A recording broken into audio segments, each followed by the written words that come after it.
हम कितना भी महंगा डेकोरेशन करा दे, इंटीरियर करा दे, यदि हम विषयी हैं तो हमारा घर बताएगा कि हम विषयी हैं। और घर में कुछ ना हो, झोपड़ी हो, यदि हम भगत हैं तो हमारा घर बताएगा कि हम भगत हैं। हमारी सामग्री हमारी चेतना को प्रदर्शित करती है। यहां गोस्वामी तुलसीदास जी महाराज जनक जी महाराज की मिथिला में स्थित इस बाग का वर्णन करते हुए कहते हैं कि ऐसा लगता है मानो इस बाग में बसंत ऋतु का आगमन हो गया हो। जहां बसंत ऋतु रहे लुभाई। आपको स्मरण दिलाऊं, जिस समय श्री रघुनाथ जी पुष्पदल लेने के लिए उस बाग में गए हैं, उस समय बसंत ऋतु नहीं था वहां पर। कौन सी ऋतु थी? पता बार हुआ सबके? ये सबसे पूछा था जी। कौन सी ऋतु थी? शरद ऋतु। कौन सी ऋतु? शरद ऋतु थी। लेकिन जब राम जी गए हैं तो ऐसा लगता है मानो कि इस बाग में आज शरद ऋतु नहीं है, आज इस बाग में बसंत ऋतु का आगमन हो गया है। जहां बसंत ऋतु रही लुभाई। उस बाग के पौधे वृक्ष कैसे हैं? बाबा कहते हैं लागे बिटप। कैसे बिटप हैं? मनोहर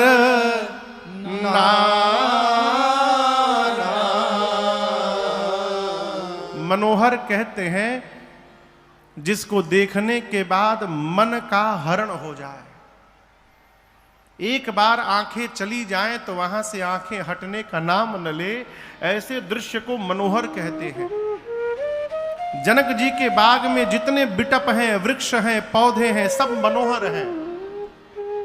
जहां जाई मन तहाई लुभाई। मन को जिधर ले जाइए मन उधर ही लोभित हो जा रहा है। किसी भी पौधे पर पुराना पत्ता नहीं है, किसी भी वृक्ष पर पुराना फल नहीं है, किसी भी पौधे पर पुराना पुष्प नहीं है। नव पल्लव नव फल नव सुमन सुहाए। देवराज इंद्र देवलोक में बैठकर जब मिथिला के इस बाग का दर्शन करते हैं तो उनको लज्जा आती है। किस बात की लज्जा आती है? इंद्र को लज्जा आती है कि मेरे अमरावती में इतना दिव्य बाग नहीं है जितना मृत्यु लोक में जनक जी महाराज के पास बाग है। निज संपत्ति सुररूख लजाए। लज्जित होते हैं। आपसे निवेदन करूं, इस बाग में आज 5 पक्षी आए हैं। चातक कोकिला कीरा चकोरा कूजत बिहग नटत कलमो। चातक पक्षी, कोयल रानी, तोता, चकोर, ये चारों पक्षी तो आपस में बात कर रहे हैं, परंतु 5वां जो पक्षी है वो बात नहीं कर रहा है। कौन? मोर। मोर नृत्य कर रहे हैं। नटत कलमोरा। संत महापुरुष भगवान कहते हैं कि ये 5 जो पक्षी आज इस बाग में आए हैं, ये 5 भगत हैं भगवान के। जानते हैं कि इस बाग में आज पहली बार प्रभु और मैया का मिलन होने वाला है। इसलिए भगवान और शक्ति के इस मिलन का दर्शन करने के लिए भगत पक्षी का रूप धारण करके इस बाग में आकर के बैठे हुए हैं। राम जी गए, दर्शन किए। बाग के बीच में एक सरोवर है। सरोवर बुझाता ना?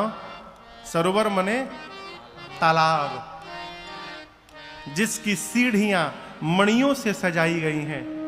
सरोवर के बगल में मां भवानी जी का सुंदर मंदिर है, गिरजा मैया का।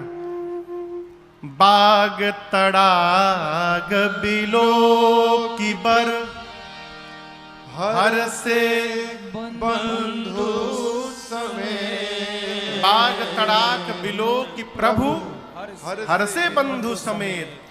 परम रम्य आराम यह, जो राम ही सुख दे। दिव्य बाग का दर्शन करके प्रभु गदगद हो गए। जीवन में दिव्य देखने का स्वभाव बनाइए। जिस प्रकार का दृश्य देखिएगा उस प्रकार की चेतना जन्म लेगी। दिव्य का दर्शन करिएगा तो दिव्य भाव प्रकट होगा, निकृष्ट का दर्शन करिएगा तो निकृष्ट भाव जन्म लेगा। इस सुंदर बाग को देखकर भगवान के हृदय में गोस्वामी जी कहते परम रम्य आराम यह, जो राम ही सुख दे। आप सोचिए, जो दृश्य भगवान को सुख देता होगा वो दृश्य कितना पावन होगा। राम जी बाग के दरवाजे पर गए और लगे ढूंढने। किसको ढूंढने लगे? मालियों को। किसी के भी बाग से बिना पूछे फूल फल नहीं उतारना चाहिए। ये बतिया बुझाता?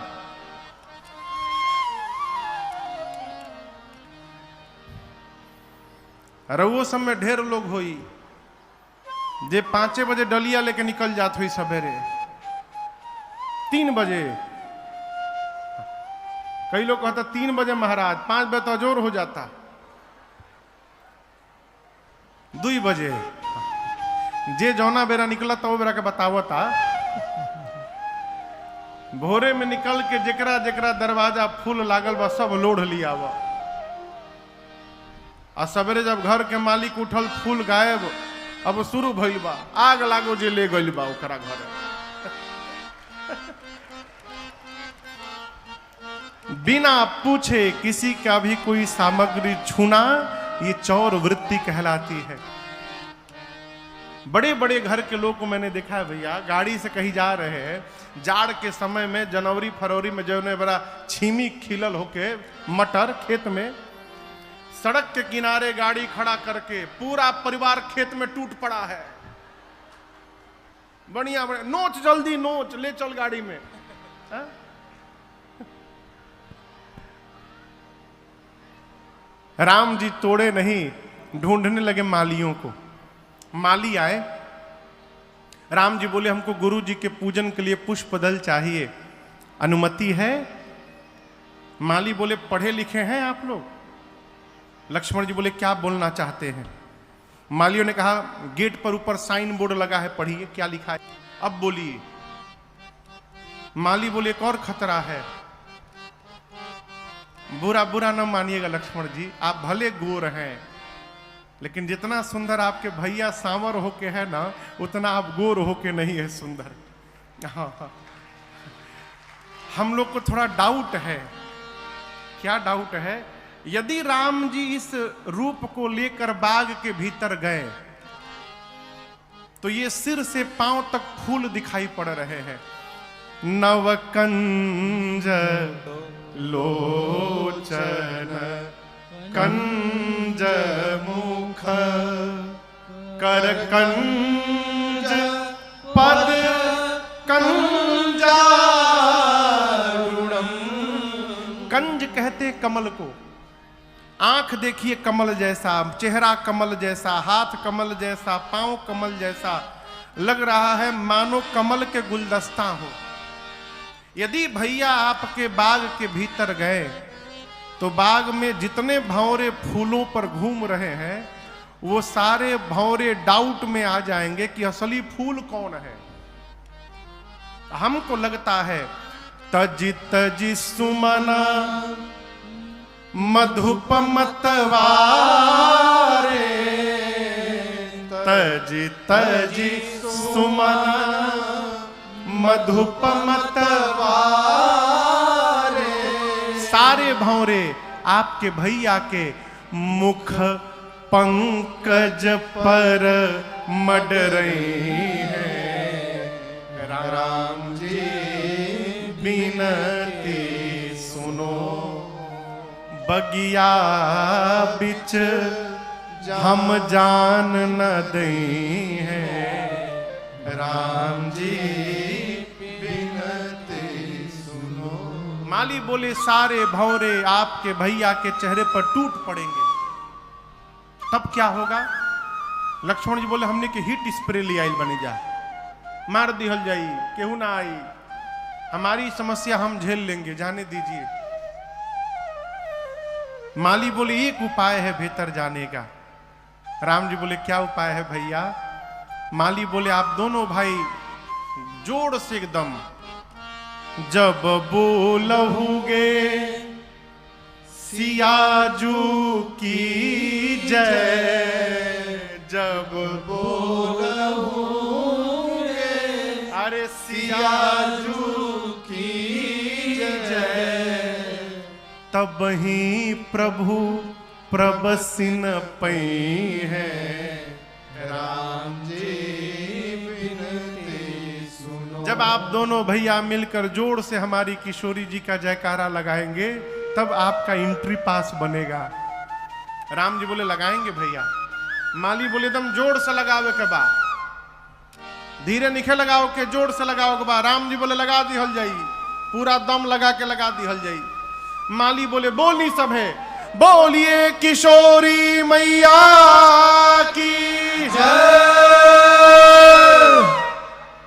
अरे वह सब दम ना लगनी है। कब हाली फेर से हुई, फेन से इहो शब्द बिहारे में मिली, फेन। अब बिहार के बहुत अद्भुत शब्द है ए थी, जहां कुछ ना याद हो जाए थी लगा दीजिए। ऐसा अद्भुत शब्द है, कहने वाला भी समझ जाता है।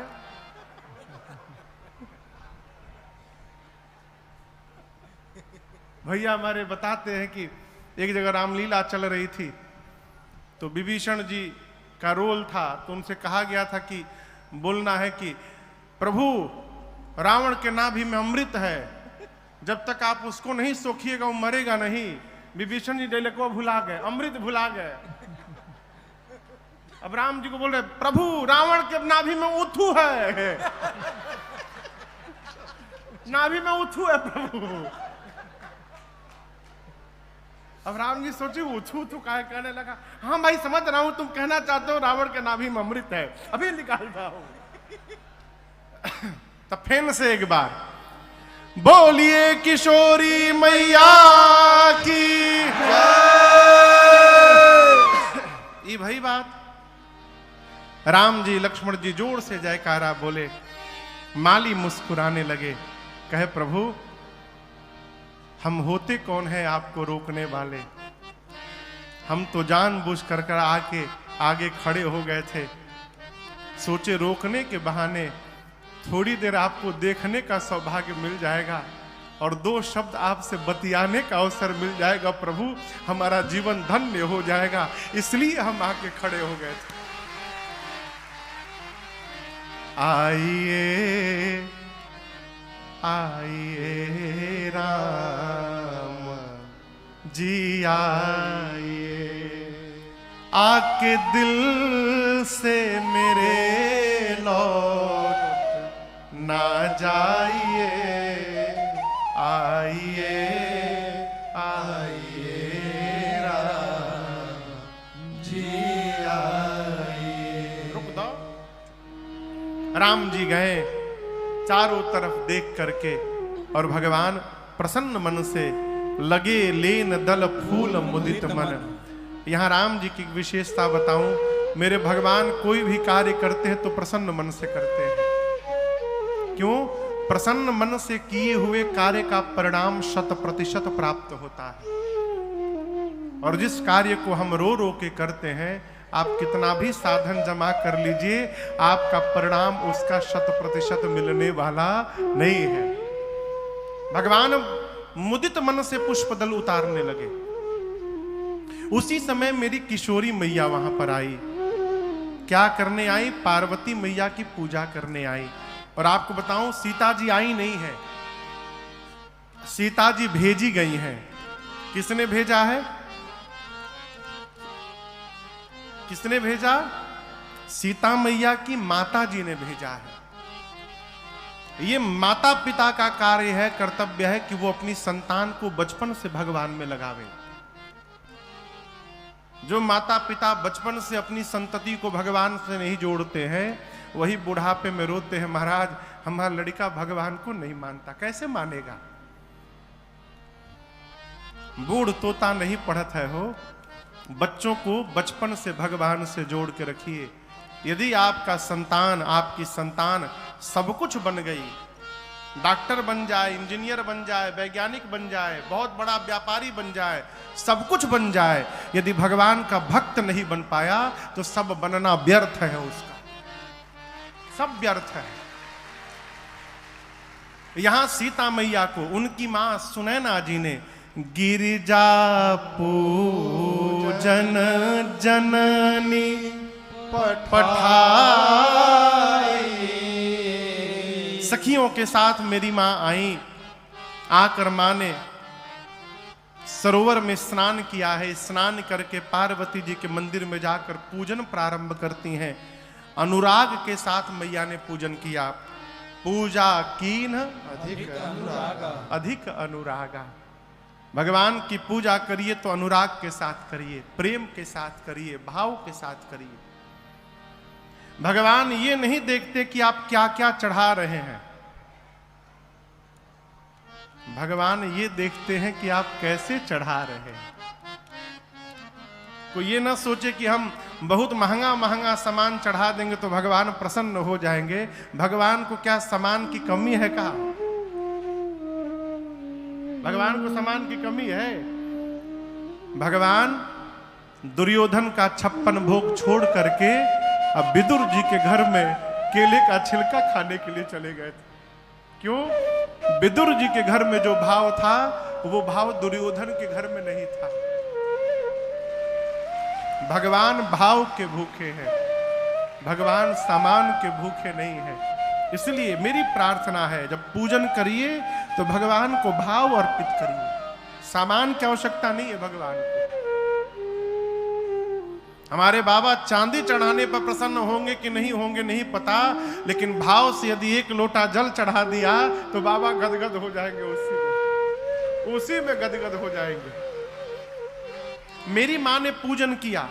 यहां अधिक सामान नहीं लिखा, पूजा की अधिक अनुरागा निज अनुरूप सुभग बरमाना। अधिक अनुराग के साथ मेरी मां ने पूजन किया है और मेरे अपने लिए एक सुंदर वर की याचना की। मां की पूजा चल ही रही थी कि सीता मैया की 8 सखियों में से एक सखी पूजा छोड़ के बगीचा घूमने चली गई। जैसे आप इतने सारे लोग कथा में आए हैं, 10-12 लोग आए और उसमें से कोई चतुर आदमी आपको पंडाल में बैठा के अजा के अकेले बाजार में पकौड़ी खाए। होते कई लोग ऐसे होते हैं, अभी 2 मिनट में आते बैठी रहूंगा, अजा के अकेले ले रहे हैं, है?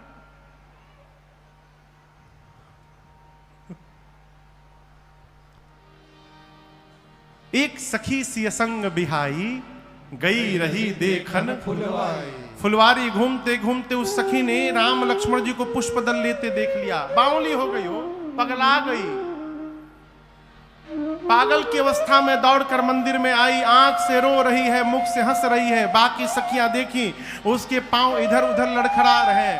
सखियों ने पूछा, अरे तुमने क्या देख लिया आज, तुम्हारी ये दशा कैसे हो गई है? अरे झूमत आवे लुहासत